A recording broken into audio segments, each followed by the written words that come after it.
Cristian Castillo, diputado nacional del Frente de Izquierda Unidad.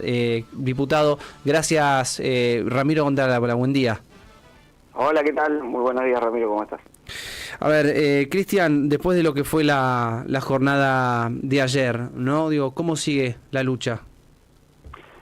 Yo creo que los estudiantes están mostrando la manera en la cual continúa la pelea por enfrentar el desfinanciamiento universitario y en particular de los salarios docentes y no docentes en las universidades, con las movilizaciones y clases públicas y tomas que han realizado anoche. Creo que el gobierno tuvo una victoria parlamentaria, pero sí. Podría afirmar que una derrota política. Se fueron totalmente cabizbajos, aunque ganaron la votación. Y la irrupción del movimiento estudiantil del sur al norte del país, en gran parte de las universidades nacionales, creo que da cuenta de eso, ¿no? Es un gobierno que pudo lograr con lo justo evitar los 2/3 para insistir con la ley, pero me parece que la decisión que tomaron esos diputados de apoyar a Milei en esto ha sido completamente impopular. Sí, diputado, Aguirre dice derrota política. ¿Por qué derrota política? Porque en este caso el gobierno consiguió el aval del PRO, que era algo ya esperado, pero sí de algunos diputados radicales. Digo, hasta el momento el gobierno viene ganando en ese terreno.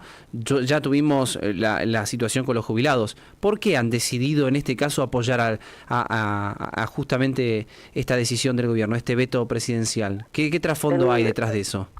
Yo me refiero a derrota política en el sentido que verdaderamente me parece que es muy impopular la decisión que tomaron y lo hicieron basándose en dos cuestiones. Por un lado, logró el aval de una parte de diputados que responden a determinados gobernadores, sí, como el caso de Misiones, donde logran la abstención de esos 4 diputados que habían votado a favor de la ley cuando esta se aprobó.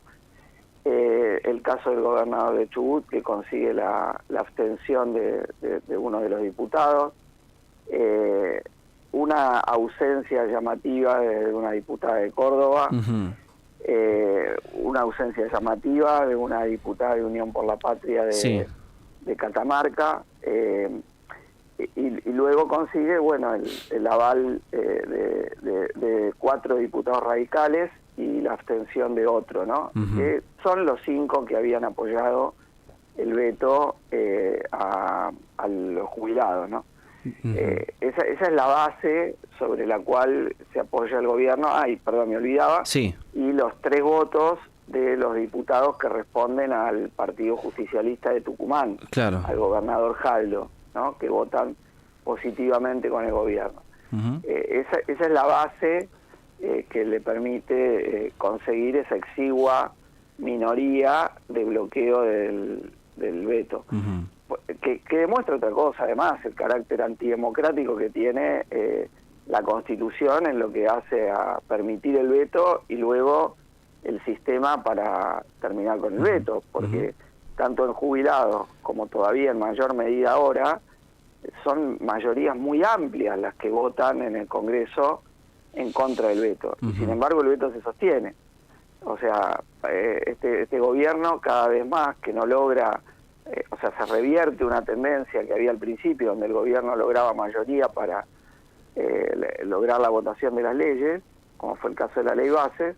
Ahora pierde en el Congreso la mayoría, pero se mantiene a fuerza de vetos y DNU. Esa es la realidad de cómo está gobernando ahora Milei, ¿no? Y me parece que esa imposibilidad de lograr ahora mayorías parlamentarias están dadas por la impopularidad creciente que tiene la política de ajuste que el gobierno viene llevando adelante, que en parte se empezaba a ver en las encuestas, y que creo que después del veto al financiamiento de las universidades, bueno, ha generado esta rebelión estudiantil en una medida mayor a lo que venía ocurriendo. A ver, diputado, estamos conversando con el diputado nacional por el Frente de Izquierda y docente universitario, Cristian Castillo. A ver, el gobierno insiste con la teoría del déficit cero, que aplica a fondo, pero se mete con temas que A priori uno pensaba que iba justamente a un consenso generalizado con la sociedad, por ejemplo, llámese Aerolíneas Argentinas, los jubilados, ahora las universidades. Digo, ¿qué está pasando en este terreno? O sea, ¿usted cree que la sociedad se cansó de esperar una respuesta de la política? Yo creo que en parte sí. No sé si diría la sociedad, porque sí, la sociedad es heterogénea, pero sí que hay actores importantes de la política nacional en el sentido amplio, digo, más allá de los partidos, de la capacidad de intervención en la realidad nacional, sí, que bueno, que están empezando a actuar. Digo, los estudiantes es un caso muy claro, ¿no? Es cierto, fueron muy importantes las dos movilizaciones universitarias, la del 23 de abril, como la que se hizo más recientemente el 2 de octubre, que tuvieron dimensión nacional, pero ahora el hecho de la respuesta inmediata de los estudiantes en todo el país luego de que se sostuvo el veto, me parece que es un dato de la realidad absolutamente imposible de dejar de lado, ¿no? De soslayar. Claro. Y bueno, implica efectivamente un cansancio con un discurso que es muy mentiroso, porque no es que no hay recursos, sino que el gobierno prefiere otras prioridades. Acá se le perdonó los bienes, se le bajó, la alícuota del impuesto de bienes personales a los más ricos entre los ricos, digo, a quienes tienen yates y viviendas en Miami y Punta del Este, para que paguen menos impuestos, y no se le quiere dar un aumento a la docencia universitaria, que es una cifra más o menos equivalente, ¿no? Sí. Cuando el gobierno dice dónde saquen la plata, y bueno, vuelvan atrás con la rebaja de bienes personales y sostengan las universidades, o mantienen el presupuesto que mandó, las exenciones impositivas para grandes grupos económicos como Mercado Libre. Entonces, ¿por qué a una empresa que tiene ganancia récord, que su titular es una de las personas más millonarias de la Argentina y que encima se fue a vivir a Uruguay para no pagar impuestos locales, sí, le damos exenciones impositivas? Entonces, insisto, son prioridades diferentes las que tiene el gobierno, no es que no hay recursos, sino que decide que esos recursos van a otro lado, van para beneficiar a Galperín o a los más ricos entre los ricos para que no paguen bienes personales, y no para las universidades o las jubilaciones. Diputado, ¿qué le diría a la gente que piensa como positivo que este gobierno terminó con los piquetes y que hoy puede circular sin problemas para ir a su trabajo? ¿Qué le diría? Bueno, el gobierno en realidad lo que ha hecho es tratar de limitar el derecho a manifestación. Sí. Y por eso, frente a distintas manifestaciones que ha habido, ha largado represiones sin ningún sentido, ¿no? Sí.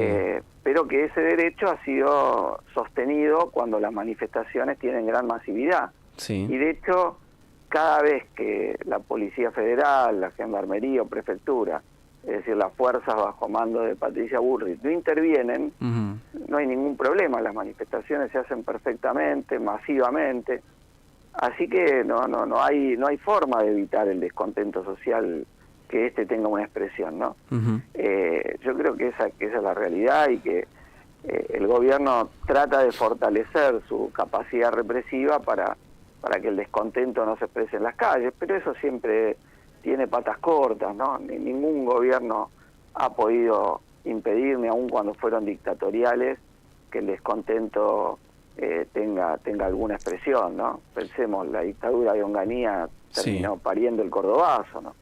Entonces este gobierno está pariendo resistencias diversas, que bueno, que hay veces que le tuercen la mano. Tomemos en cuenta el hospital Laura Bonaparte, el gobierno lo quería cerrar, sus trabajadoras y trabajadores lo ocuparon, lo tomaron, recibieron la solidaridad de inmensa cantidad de sectores. La medida fue muy legítima, porque tenés que cerrar un hospital, y sobre todo dedicado a salud mental, donde hay pocos recursos en el sector público, y bueno, y la fuerza de la lucha, de la movilización logró torcer la situación. Y yo creo que todavía está abierta la pelea universitaria, porque es cierto, el gobierno bloqueó lo que era el camino legislativo, pero todavía está abierto el camino en paritaria. O sea, se puede seguir peleándola para lograr que el gobierno dé el aumento. Me parece que esa es la fase que se viene ahora. Diputado, le agradezco, que tenga buen día, gracias. No, muchas gracias. Hasta luego.